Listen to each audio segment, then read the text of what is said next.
I would like to welcome to the mic of Inside Sports a guy who's no stranger to Inside Sports, but I know sometimes he wish he was a stranger, like this morning when I get him out of his bed this early. I would like to welcome the one and only Arnold Red Auerbach. Good morning, Red. Good morning, Harold. How you doing? Pretty good. I'm up. Well, Harold has been a crusader for the rights of black people all of his life. He has also been a crusader that has had a lot of friends, not only in the black community, but the white community in sports. He's always been outstanding, always an individual, always speaking his mind, always giving you a platform to express your views. And when I was incarcerated, he did everything he could to attack those that incarcerated me unfairly. And he's one of my friends. Over the years, we've done many things together. So Harold is truly a man that believes in his culture and his people, and will always be that way because nobody's ever been able to change him. So this is the heavyweight champion of the world, George Foreman, for the best in sports and sports personalities. When I am in Washington, D.C., I check out my good friend Harold Bell and Inside Sports. Talking about a real champion, Harold Bell and Inside Sports. For many fans of the sweet science of boxing, the head rat has long been Don King, a one-time numbers runner and street punk who served jail time for manslaughter. King has been called a ghetto Machiavelli, a high-stakes hustler, a celebrity promoter who has guided the careers, some say victimized, boxing stars from Muhammad Ali to Mike Tyson. And with us in Washington, Harold Bell, a pioneer in the field of sports talk radio and TV. Mr. Bell has known Don King for more than 20 years. Hi, this is Don King for the undisputed champion of sports talk. You must turn to my man, Harold Bell, and the original Inside Sports. For the best in sports and sports personalities, Inside Sports and Harold Bell are knockout. Hi, I'm Harold Bell, and this is the Legends of the Original Inside Sports, the talk show that set the standard for sports talk in America and around the world. In 1970, I coined the phrase Inside Sports on WOOK Radio in Washington, D.C. Every radio and television sports talk show format that you see and hear today is a copy of the original Inside Sports. Inside Sports was out of Compton long before Out of Compton. Inside Sports was outside the lines and real sports long before ESPN and HBO's Brian Gumbel. The show was unparalleled, unrecognized, uncompromised, and still unsung today. Today's show, we're going to travel back into black history and take a look at the provocative, compelling, and unique friendship between Muhammad Ali and Malcolm X. The book is titled Blood Brothers, the fatal relationship between these two great friends. Joining me on today's program is a brother who has been a frequent contributor down through the years. He is a pioneer in writing on the intersection of sport and society. His books include Revisiting the Slave Community, All the People, NEA's Legacy of Inclusion, and his Minority Presidents and Bad Nigga. The national impact of the first black heavyweight champion of the world, Jack Johnson. Most recently, he wrote the introduction to the reissued classic book by E.B. Henderson, The Negro in Sports. He has been a history professor at Howard University, University of Maryland, and was a visiting scholar at George Washington University. He is a historian emeritus of the National Education Association. I'm happy to welcome Dr. Al Tony Gilmore. Well, how you doing, Doc?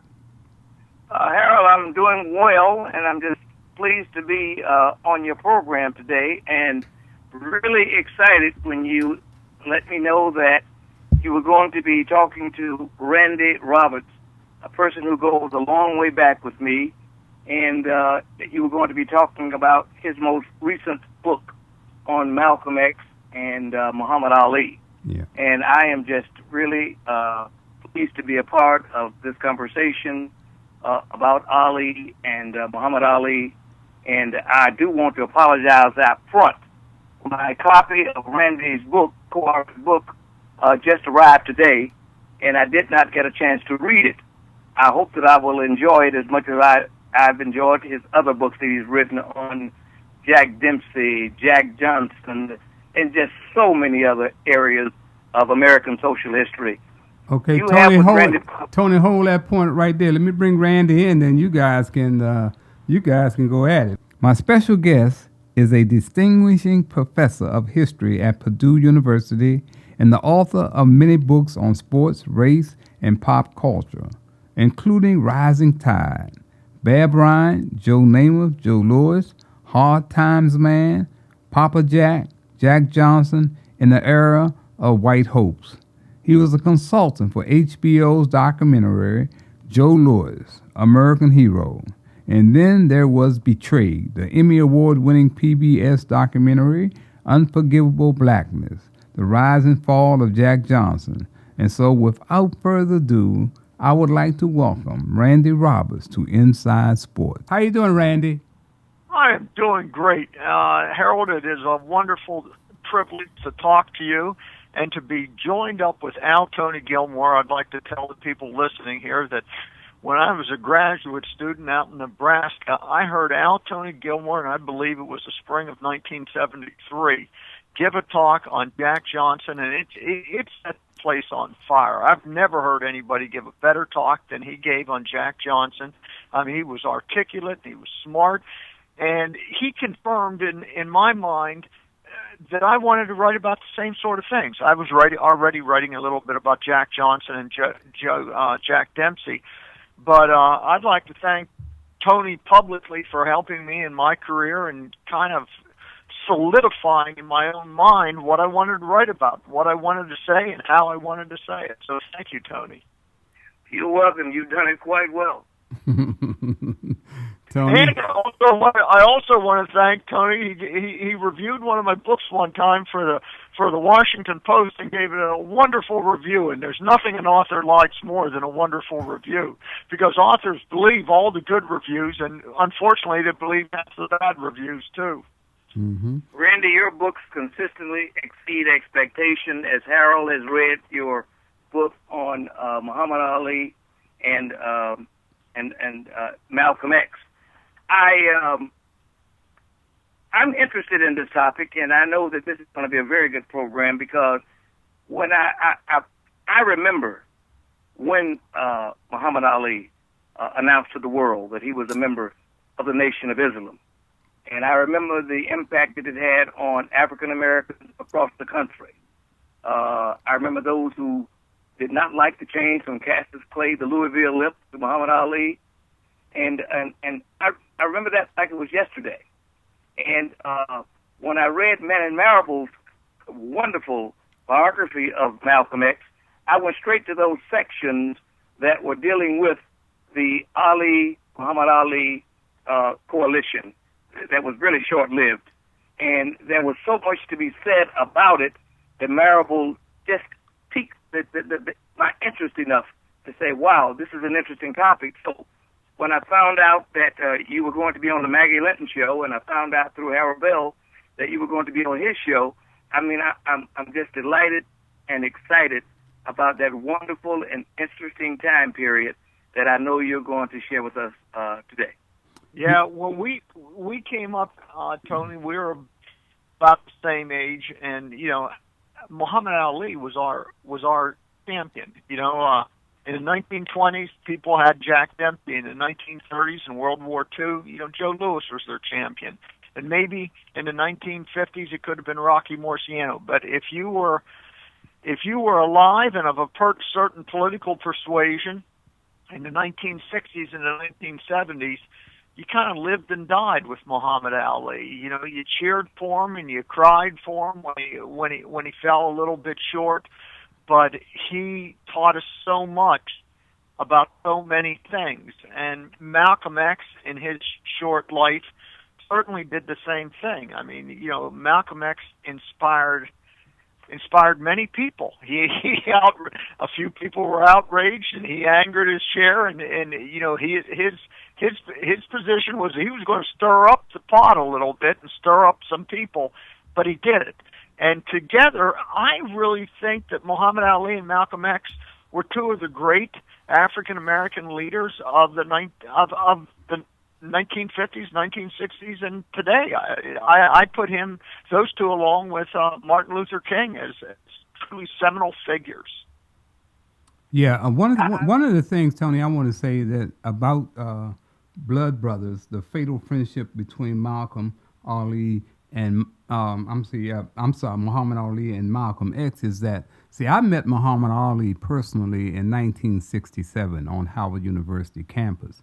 And that era of the Malcolm X and Muhammad Ali had kind of passed me by. I never really got a chance to be educated or enlightened until this book came.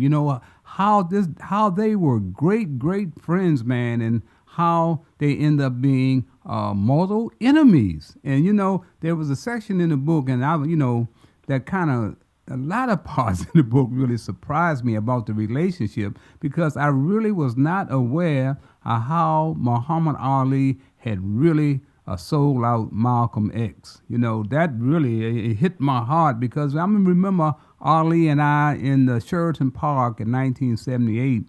They were honoring him as Athlete of the Year, and I was kind of his guide, and we were in the room together, and we got into the Malcolm X thing, and he said, "Man, that is one of my biggest mistakes ever. That was a bad mistake." And as we get ready to get into it, Veronica calls us from downstairs. She's ready to eat, and I never got back into that conversation about Malcolm X, but I could see the hurt in his eyes, in his face, man, when he came out and said that was one of his biggest mistakes. So this book, to me, Randy, opened up a lot of doors for me when it came to the relationship of Muhammad Ali and Malcolm X. Also, I didn't realize how much influence that Rudy had with his brother, man, how important Rudy was, man. Rudy was right there in the mix, and Rudy was the one that really paved the way for me to have all access to Muhammad Ali. So your book was really, man, fascinating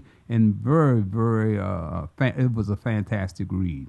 Okay. Well, thank you. And when Harold's talking about Rudy, he's talking about Rudy Clay, Rudolph Valentino Clay, right, Rahman Ali was his new name, and really it was Rahman that moved towards the Nation of Islam even before Muhammad Ali That's did. Right. Mm-hmm.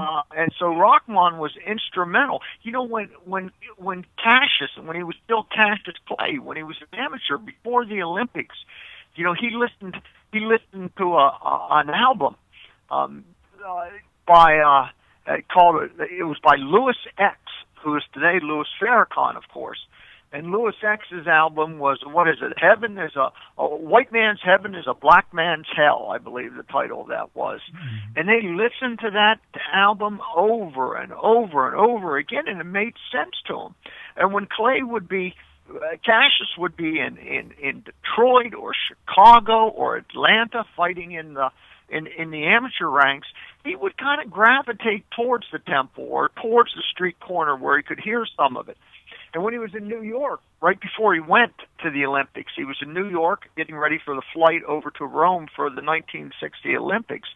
He went up into Harlem. They went up to Harlem, about 125th and Lenox, and they were going to go to Sugar Ray Robinson's saloon, Sugar Ray Robinson's restaurant that he had up there, and meet the great man, Sugar Ray Robinson. Cassius wanted to do this. And so they went up, and he heard Cassius, before Sugar Ray came, Cash was just sort of wandering around. He saw a street preacher up on a soapbox, and he was clearly a Muslim preacher and preaching against the white devil. And Cassius turned to his host, who was Dick Schaap, and said, "How can he say those things without being killed?" He was just shocked. In the Louisville that he was brought up, Cassius was brought up in, a black man didn't say those things in public. Mm-hmm. Tony?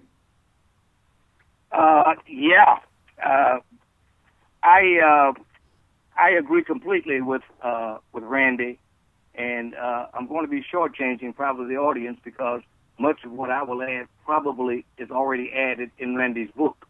Mm-hmm. But Rudy did move towards the Nation of Islam and its cosmos and its thinking before Cassius Clay did.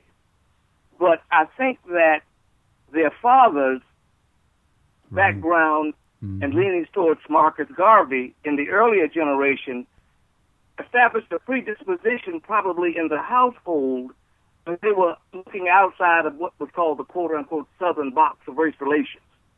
So that may have also had a little something to do with it. Also, I don't think we can separate Muhammad Ali from those times of the late 1950s and the very early 1960s, when in fact he fought in Rome in the 60 Olympics. But this is the time when the Civil Rights Movement and the Student Nonviolent Coordinating Committee and the sit-ins and Freedom Summers and all of this activity is generating something that was ultimately, Muhammad Ali was ahead of this curve. Right. All that, Tony, all of us who live will understand what I'm saying now. If you want to understand the transition of Cassius Clay, from Cassius Clay to Muhammad Ali, you got to remember, between 1960 and 61 and 1967, an entire race of people transitioned from Negro to African American. Mm-hmm. Go ahead. Yeah, you give us mm-hmm. Randy? I couldn't agree with Tony more. Let's talk a little bit about Cassius's father, Cassius Marcellus Clay Sr. He was a talented man. He was a painter. He painted signs in Louisville, but he also painted murals, and he had real talent. He was also a singer. He thought he had tremendous talent as a singer. I think he had a pretty nice voice, but I don't know if he had tremendous talent. But he thought his world was stunted by the black segregated world of West Louisville that he was brought up in. And he believed in black nationalism. He believed in Marcus Garvey. And mostly, he believed that you don't mix with white people because it's going to cause problems. Cassius was raised, remember, Cassius is about the same age as Emmett Till.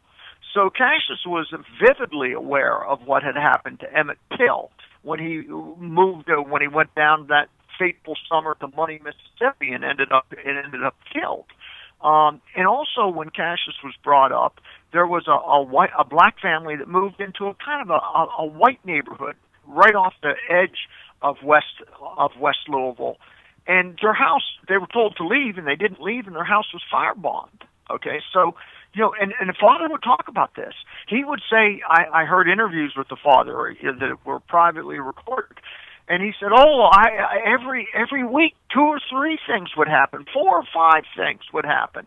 A lynching, he exaggerated how bad it was, but these were the stories that Cassius Clay grew up with. If you mess with white people, you're going to get hurt. Okay, so you combine these stories with this Marcus Garvey black nationalism, and you can see why the Nation of Islam was so attractive to Cassius Clay. His father had a certain mysticism about him, and so the theology of the Nation of Islam attracted him.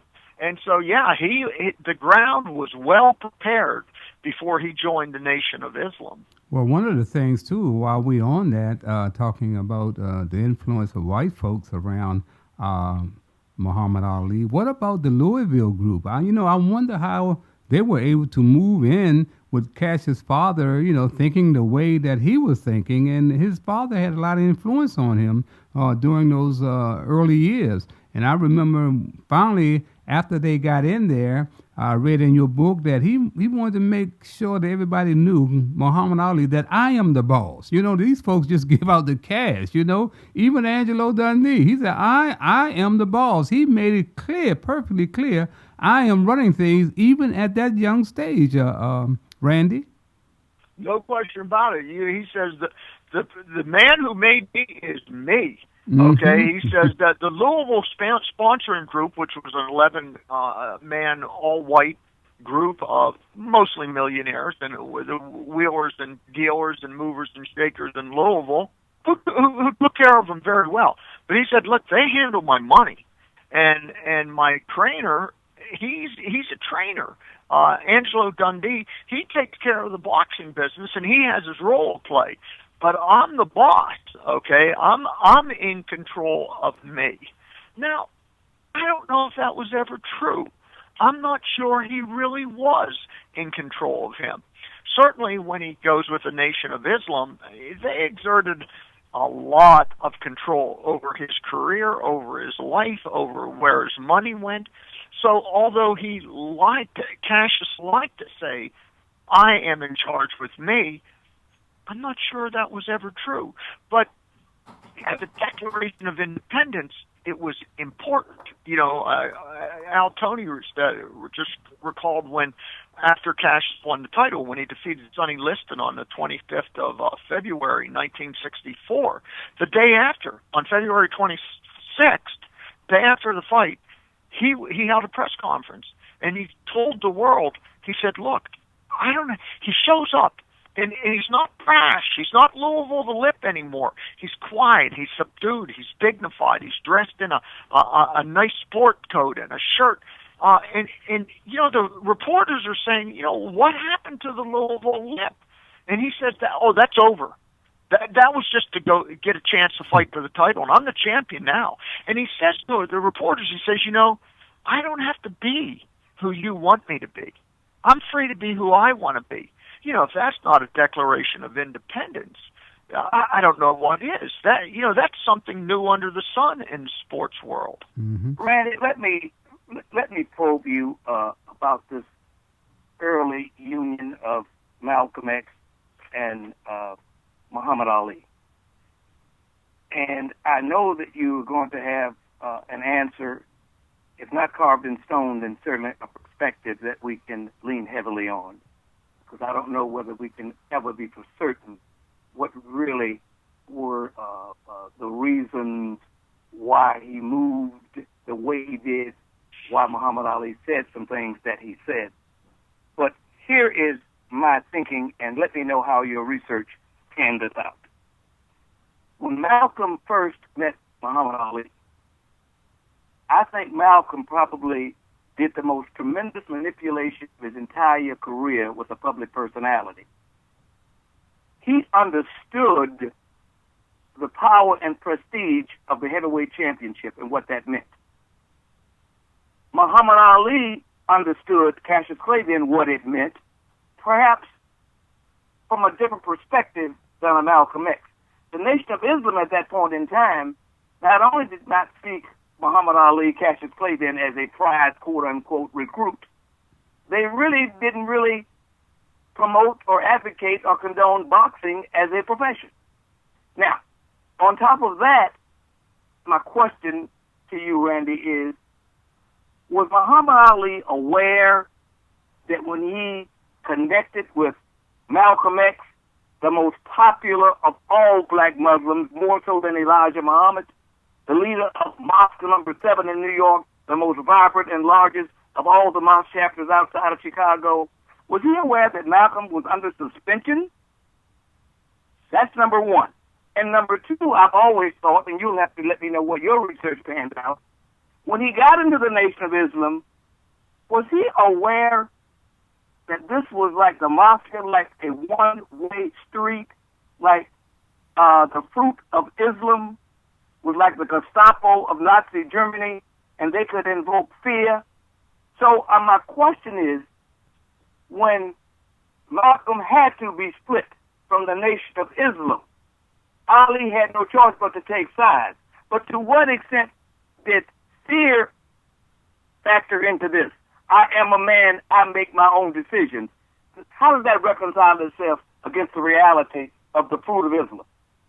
Well, all of those questions are fabulous questions, and they're all questions I deal with in my book. I know you would. When they first meet in 1962 in June, and one of the people was that in Detroit? In Detroit, yes, was it the Olympic Stadium in Detroit, I think. That's right. And so one of the people I deal with, and we interviewed, my co-author and I, Johnny Smith. One of the people we dealt with is a guy by the name of Captain Sam, who was in Miami, and he was one of the heads of the local temple. And Cassius, it was after a fight, and Cassius was in Louisville. And Captain Sam called him up on the phone and said, hey, there's a big rally. It's going to be in Detroit. I'm going to drive up there from Miami. How about if I stop by and pick you and Rudy up, and we'll drive on up, and you can meet Malcolm X. And of course, everybody heard of Malcolm X. And Cassius says, okay, fine, that's great. And so Captain Sam picked them up. They drove up to Detroit, and before the rally, they went into a luncheonette right across from the auditorium, and Malcolm was sitting in the back, was facing the door like Malcolm always sat. Kind of like if there's trouble coming in that door, I want to see it coming in first. Kind of almost like a gunslinger in the West. And he sees this Cassius Clay coming on, and Cassius walks up to him, and of course he recognizes Malcolm. He sticks out his hand, he says, "Hello, I'm Cassius Clay." And Malcolm shakes his hand, but Malcolm at this time isn't really following boxing. He doesn't really know who he is, but he sees this guy as a strong, dynamic, vibrant character, and he becomes interested in him, and he starts to take an interest in boxing. And remember, Malcolm, even in his autobiography, Malcolm talks about it one time, he was so enamored with Joe Louis that he wanted to be a fighter. And he fought a fight, and it turned out very badly, and he realized that he wasn't a fighter, or at least he wasn't a boxer. He was a fighter in a very different way. But he understood the power of the heavyweight champion. A person that Al Tony, of course, knows and is very familiar with his work is Eldridge Cleaver. And Eldridge Cleaver one time wrote in Soul on Ice, I think it's something like, he said, the boxing ring is the two-fisted testing ground of masculinity in America, and the heavyweight champion, as a symbol, is the real Mr. America. I think I have that right, Tony. I'm not sure. But anyway... I know you got it. Anyway, he understood, Malcolm understood, the power that a heavyweight champion could come. Now, at that time in 1962, he hasn't been censored by the nation, but clearly there's problems. Clearly he's been getting all the press. He was the leading recruit for the people coming into the Nation of Islam. And there are members in the Nation of Islam that are saying, Elijah Muhammad, he's getting sick. He's getting weak. He may not be around that much. Who's going to take over the movement when Elijah Muhammad dies? And there are people that are afraid that Malcolm will, and there are people that want to control it themselves. So there's already a rift developing. Now he will be censored in December, early December of 1963, when he makes his famous comments about the assassination of John F. Kennedy. When somebody asked him, and he was told very specifically, as all Muslims were told by Elijah Muhammad, you will say nothing about this assassination. Elijah didn't want to cause more problems and get more heat on him. So he says, nobody says anything about the assassination. And at first Malcolm says, no, I don't want to talk about that. But he's pressed. And when Malcolm was pressed, he sometimes couldn't resist himself saying something because he would always have something to say. And he says, well, now that you asked me that question, to me it's a little like chickens coming home to roost, kind of America's violence being revisited upon America. And he says, as an old country boy, chicken coming home to roost isn't something that made me sad. It's something that makes me glad. And again, of course everybody knew what he was saying, and it was for that he was censored immediately by the Nation of Islam. It was a 6-month censorship. Mm-hmm. One of the things, too, I want to go back what Tony had also asked about, how did Muhammad Ali take the suspension of Malcolm X from the nation? I think a whole lot of time from reading your book, he was in denial. He tried to ignore like it wasn't going on. And I think that was because of his closeness to Malcolm. He didn't want that happening. So that was one of the things that I think I saw where he was in denial all the way through the book about Malcolm just being separated from the nation. He didn't handle that well. No, you're saying Cassius didn't handle it well. That's right. Cassius kept saying to Malcolm when they were down in Miami. Now, this is, remember, Kennedy is assassinated on the 22nd of February. Mm-hmm. Malcolm is suspended of 63. Malcolm is suspended in early December of 63. And then 2 months later, on February 25th, 64, is when he fights Sonny Liston. Mm-hmm. Malcolm goes down to Miami in January of 64 to be around Cassius in the training as he's preparing for Liston. So he's already suspended. He's not supposed to be doing anything in public, but he's in public all the time. He must have known that the break now was coming. Because, he's not supposed to be around reporters every time there's a picture of Cassius Clay. Malcolm has got his head in it. And Cassius keeps saying to Malcolm, Cassius doesn't really know what's going on. Mm-hmm. And he keeps saying to Malcolm, what's going on? Have you been admitted back in? Are you in good graces? Right. And Malcolm kept saying, well, some things are being worked on, and we don't know for sure. Malcolm knew for sure. Mm-hmm. He was trying to contact Elijah Muhammad. I know all of this. We know all this from the FBI sources that we looked at, because Malcolm, there were some FBI sources very close to Elijah Muhammad. So they're reporting exactly what's going on between Elijah and Malcolm. Mm-hmm. But Randy, your point about the suspension, I think, is an important one, and I have another question leaning on that.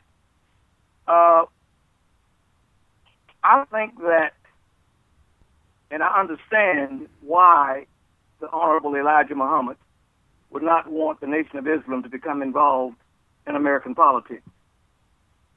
This was a movement that had started in the 1930s, and it had become extremely powerful and well known to all African Americans. But outside of African American culture, the Nation of Islam was relatively unknown to white America. In the late 1950s, I believe, or very early 1960s, Mike Wallace produced a documentary, The Hate That Hate Produced.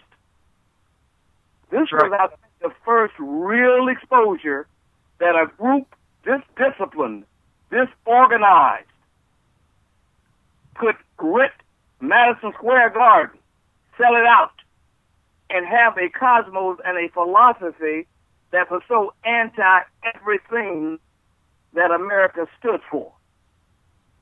Now, when Malcolm X comes in and recruits Muhammad Ali, I think that it was very clear that this was going to take the profile of the Nation of Islam to a completely different level. Yeah. No, there's no question that documentary, or The Hate That Hate Produced, made Malcolm into kind of a household word. Yes. No question about that. And, and it created a certain amount of maybe jealousy within the nation. I mean, this is the guy who's the kind of the leader. And so that suspension was really important, as you say. You guys, we're going to take a break right now, and we're going to come back with a second part 2 of the Blood Brothers with these two fantastic historians, Dr. Al Tony Gilmore, and our special guest, Randy Roberts from Purdue University. We're going to take a couple of minutes, and we'll be right back. Don't go anywhere. This is exciting. Okay.